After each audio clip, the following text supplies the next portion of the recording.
नमस्कार, माझे नाव आकांक्षा नरसिंग गणगे। आज मी शिखांचे 9वे गुरु म्हणजेच गुरु तेग बहादूर यांच्याविषयी माझे मनोगत व्यक्त करत आहे। होत नाही असंच परिवर्तन, त्यासाठी द्यावं लागतं बलिदान विशाल। महापुरुष जेव्हा मशाल बनतात, हारतो तेव्हा हा अन्यायलेला काळ। असे महाअवतार वसुधेवर कधी कधी जन्माला येतात, मानवतेच्या कल्याणासाठी आणि हिंदुत्वाच्या रक्षणासाठी आपले सर्वस्व देतात। भारत मातेच्या कुशीतून आजपर्यंत अनेक क्रांतीसूर्य, अनेक विचारवंत, अनेक महापुरुषांचा जन्म झाला आहे। त्यापैकी एक म्हणजे आपले पूजनीय गुरु तेग बहादूरजी। गुरु तेग बहादूर हे शिखांचे 9वे गुरु होते, ज्यांनी धार्मिक स्वातंत्र्य आणि अन्यायाविरुद्ध लढण्यासाठी आपले जीवन समर्पित केले।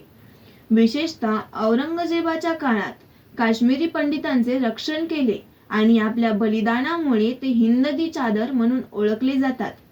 गुरु तेग बहादूर यांचा जन्म 1 एप्रिल 1621 रोजी अमृतसर येथे झाला। शिखांचे 6वे गुरु हरगोविंद यांचे ते पुत्र होते। त्यांचे बालपणीचे नाव त्यागमल होते। लहानपणापासून ते धैर्यवीर, विचारशील आणि धार्मिक स्वभावाचे होते। करतारापूरच्या युद्धात पैदा खानाचा पराभव केल्यावर त्यांना तेग बहादूर हे नाव मिळाले। तेग बहादूर या नावाचा अर्थ असा होतो की तलवारीसारखा शूर। ते एक महान कवी, विद्वान आणि आध्यात्मिक नेते होते। 8वे गुरु हरकिशन यांच्या निधनानंतर 1664 मध्ये त्यांना शीख धर्माचे 9वे गुरु म्हणून निवडण्यात आले। त्यांनी औरंगजेबाच्या धार्मिक अत्याचाराविरुद्ध आवाज उठवला आणि हिंदू धर्माचे रक्षण केले। विशेषतः काश्मीरी पंडितांना जेव्हा धर्मांतर करण्यास भाग पाडले जात होते, इस्लाम स्वीकारण्यास भाग पाडणाऱ्या अत्याचारांपासून वाचवण्यासाठी गुरु तेग बहादूर यांनी आपल्या प्राणांचे बलिदान दिले। गुरु तेग बहादूर यांनी आनंदपूर शहराची स्थापना केली व ते शहर शीख धर्माचे एक महत्त्वपूर्ण केंद्र बनवले व तिथे त्यांनी शिकवण दिली की डोके कापले तरी चालेल, पण विश्वास सोडू नका। त्यांनी धर्म आणि मूल्यांसाठी त्याग आणि बलिदानाचे आदर्श घालून दिले।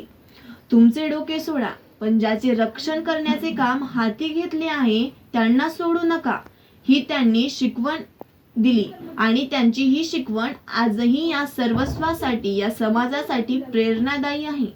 त्यांचे जीवन आणि शिकवण धार्मिक सहिष्णुता आणि अन्यायाविरुद्ध शांततापूर्ण मार्गाने लढण्याचे प्रतीक बनले आहे।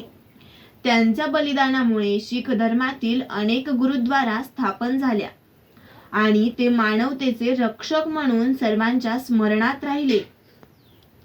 गुरु तेग बहादूर यांना सीख दी चादर म्हटले नाही किंवा त्यांना खालसा दी चादर सुद्धा म्हटले नाही, त्यांना म्हटले आहे हिंद दी चादर। कारण ते फक्त सीख पंथ किंवा खालसा पंथ यांच्यापुरते कार्य मर्यादित ठेवले नाही, त्यांनी अवघ्या हिंदुत्वासाठी आपले कार्य अमर्याद केले व आपले कार्य चालवले।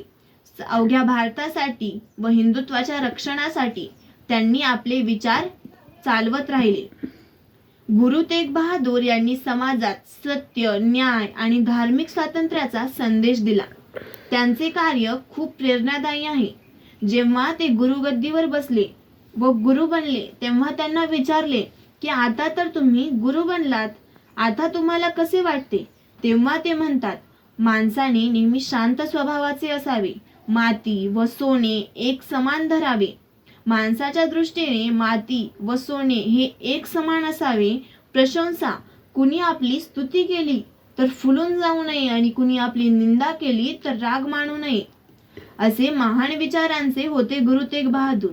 गुरु तेग बहादूर यांनी कायमस्वरूपी सत्य, करुणा आणि धर्माची रक्षा हीच शिकवण दिली। त्यांचे विचार खूप प्रेरणादायी आहेत। त्यांच्या विचारांचा वारसा आपल्या या युवा पिढीने पुढे चालवला पाहिजे, म्हणून त्यांचे विचार आचरणात आणूया, त्यांच्या विचारांचा वारसा पुढे चालवूया।